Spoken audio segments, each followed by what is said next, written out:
pessoal, hoje vou fazer um resumo da corrida do México, do último final de semana, uma semana antes da corrida do Brasil. Uma corrida talvez um pouco mais morna do que a gente está acostumado.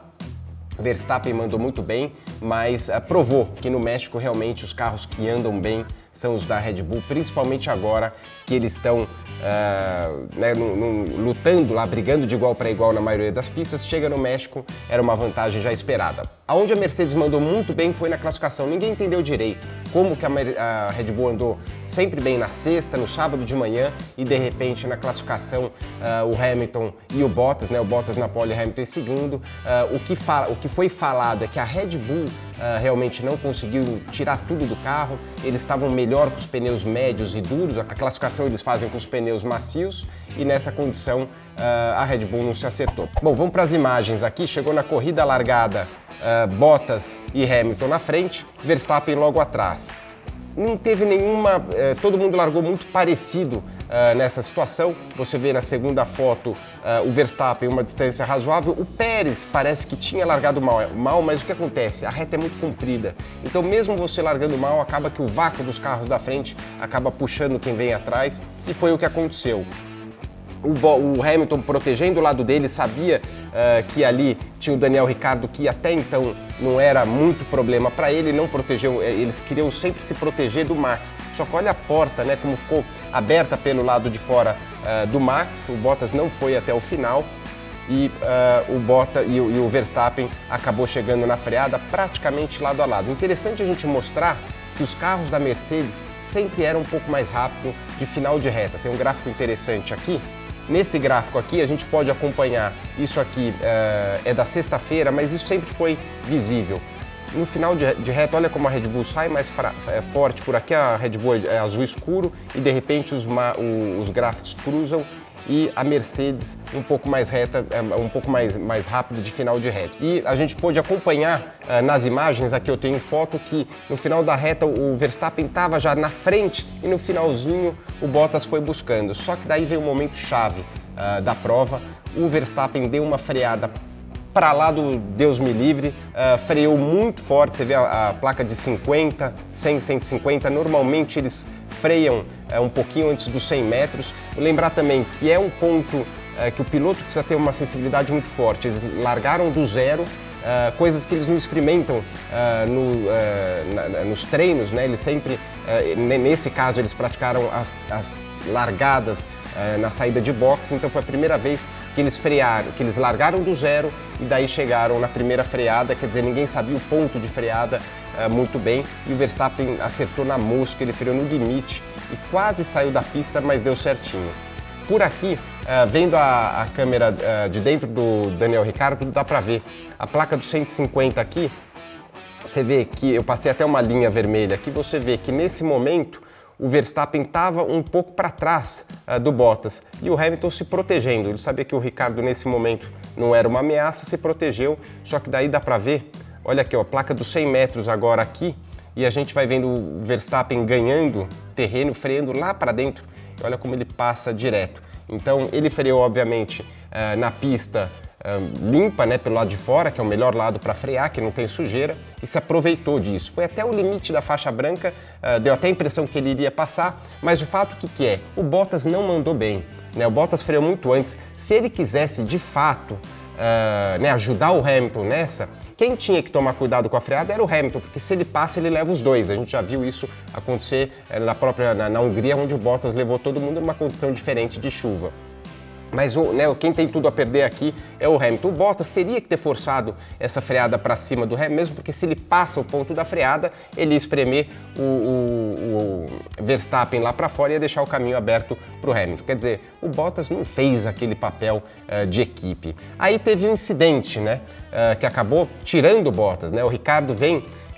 e foi até curioso que os comissários nunca investigaram, nem investigaram esse incidente, não deram nada para ninguém. Os motivos que eu acredito que isso aconteceu foi porque o Bottas também teve a sua parte de culpa. Olha como tinha espaço, né? Nesse momento aqui, Ricciardo por dentro, o Bottas deixou a porta completamente aberta, obviamente porque o Hamilton estava passando, só que de repente ele vem fechando de uma hora para outra. Ele poderia ter deixado o carro um pouco mais para fora, não deixou espaço para o Ricardo.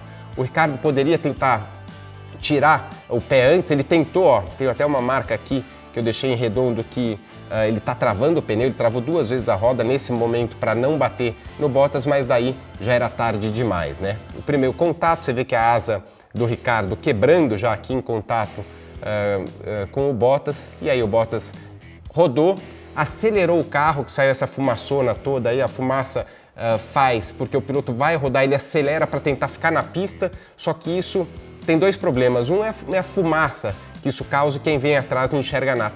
E a outra é que ele fica no meio da pista e quem vem, a chance de ele ser acertado e também de criar uma confusão é grande. Você vê pelo cantinho aqui que o Pérez mandou bem, não tinha para onde ir, ele cortou pela grama, foi direto, isso é permitido e saiu dessa confusão.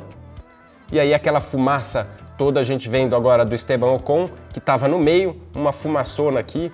Você vê o Alonso lá por fora, um carro lento, tem uma luzinha aqui, ó, de um carro lento ali, então o Alonso começa a ter que jogar para dentro e aparece já o Bottas, ó, Bottas rodado, você vê que o pessoal não consegue enxergar de bem, só que acontece, o Alonso tem que vir e a galera vai se espremendo, né, Tsunoda, Mick Schumacher, vai aparecendo, não tinha muito o que ir, aí apareceu o Ocon, praticamente virou um sanduíche aí no meio, não tinha o que ele fazer.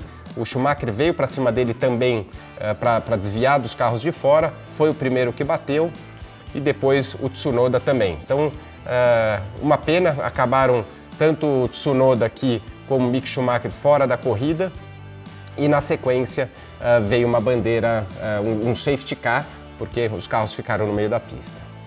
Bom, com a saída do safety car, a corrida tomou um rumo normal aí, o Verstappen largou bem e ficou em primeiro, o Hamilton em segundo, o Pérez, e nesse momento o Hamilton tentou colocar pressão no Hamilton de qualquer jeito, só que não tinha jeito. O Verstappen era pelo menos de 3 a meio segundo mais rápido por volta, mostrou a superioridade dos carros da Red Bull. O Pérez em terceiro colocando uma pressão, mas não o suficiente para passar, uma pista muito complicada para ultrapassar. O Bottas caiu lá para trás e não conseguia passar o Ricardo, com um carro muito melhor, o Bottas, e mesmo assim não conseguiu ultrapassar. Então a ultrapassagem na pista era muito complicada para o Bottas. Então o que eles tinham que jogar com alguma estratégia, né?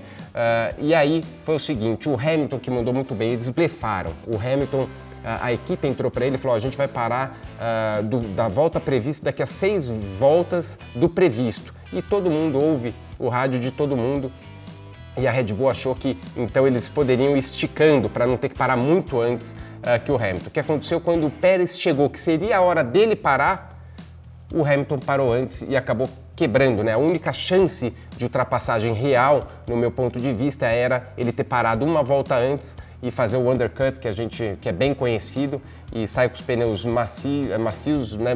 Macio não, sai com um pneu frio e bom para aquele momento, pneu zero, e faz uma volta rápida e para. Só que aonde eles comeram bola, a Red Bull, no meu ponto de vista, foi em 2 lugares. Eles poderiam ter parado um pouco antes, ou então contar com a sorte, porque quando o Hamilton parou, ele saiu logo atrás do Leclerc, ele fez uma volta lenta. Talvez naquele momento era para ter chamado o Pérez também e ver se ele conseguia fazer a ultrapassagem. Bom, eles preferiram fazer ao contrário, né? O Hamilton parou na volta 30, o Verstappen, que estava sossegado, estava tranquilo na frente, não tinha o risco de tomar o undercut, parou só na volta 34, 4 voltas depois, e o Pérez fez ao contrário. Ele tentou fazer o que o Hamilton fez muito no passado, esticar a parada dele para daí sim ele vai sair bem atrás, que é o que aconteceu. Ele foi parar só na volta 41, na hora que o Pérez entrou,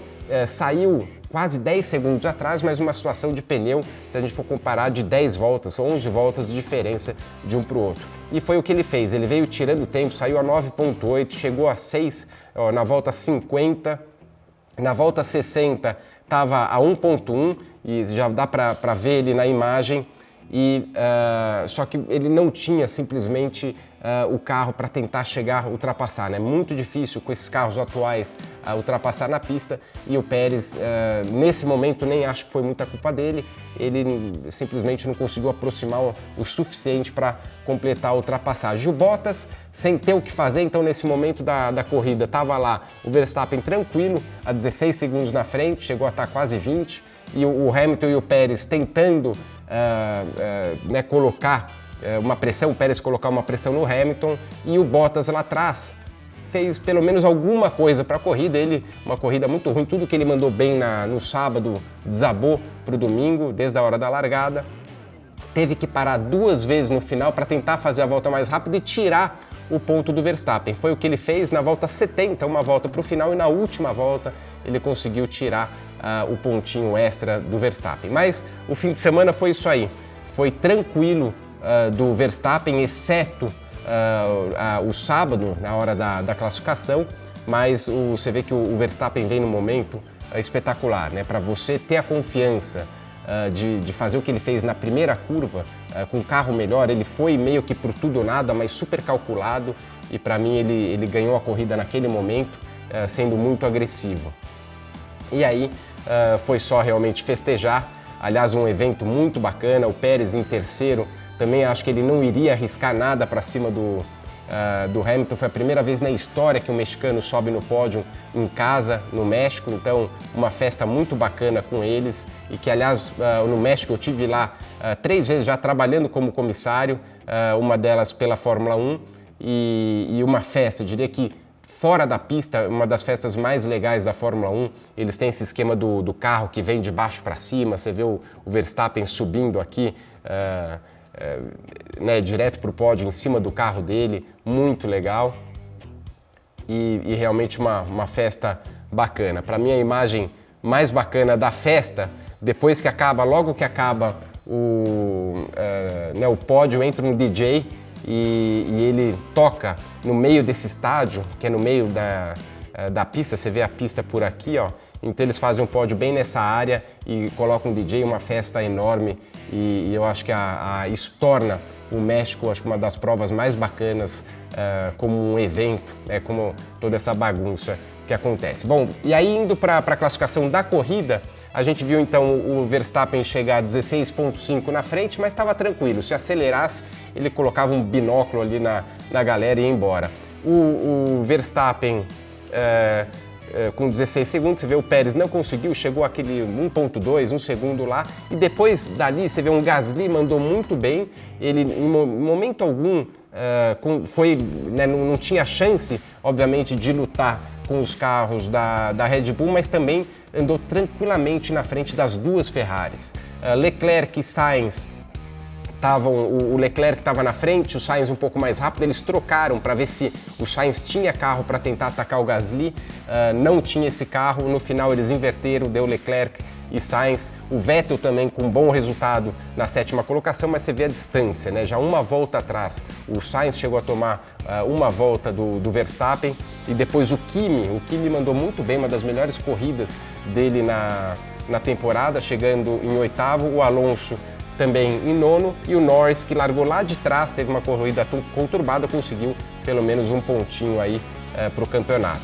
E depois veio o Giovinazzi, Ricciardo, um fim de semana para esquecer, né, com o incidente que ele teve logo de cara. Ocon também bateu, né, teve aquele problema de cara, sofreu. Lance Stroll por 2 vezes também, se não se entendeu. Bottas, depois já fora da zona de pontuação, não ia conseguir nenhum ponto, por isso que eles pararam a segunda vez, pelo menos para tirar aquele ponto extra do Verstappen. Latifi, Mazepin, Mick Schumacher e Tsunoda. Para o campeonato, começa a dar uma cara diferente, né? O Max abre mais, fica 312 para 293, ou seja, quase 20 pontos aí de diferença.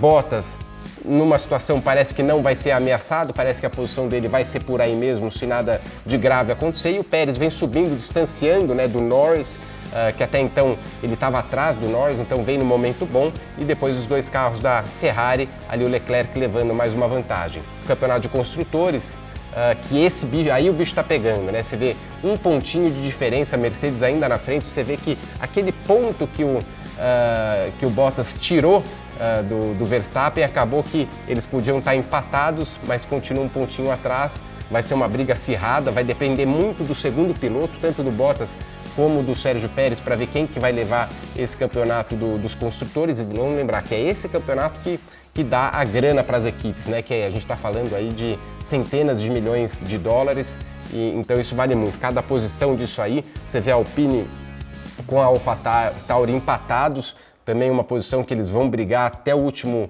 momento, porque vale muito dinheiro isso aí. Então o campeonato tanto com a Mercedes, com o Red Bull e a Alpine com a AlphaTauri, bem empatados, vai ser uma briga legal até o final do ano. E a gente indo agora para Interlagos, uma pista que em 2019 a última situação ganhou o Verstappen. Aliás, o Verstappen, uma corrida muito bacana, onde o Verstappen naquela época ainda com um carro bem inferior que a Mercedes, passou na pista 2 vezes o Hamilton, quer dizer, mostrou que estava superior. Eles estão falando, né, o Verstappen falou, não sei, Interlagos é uma situação um pouco diferente, a gente deve estar competitivo, mas não vai ser igual foi no México.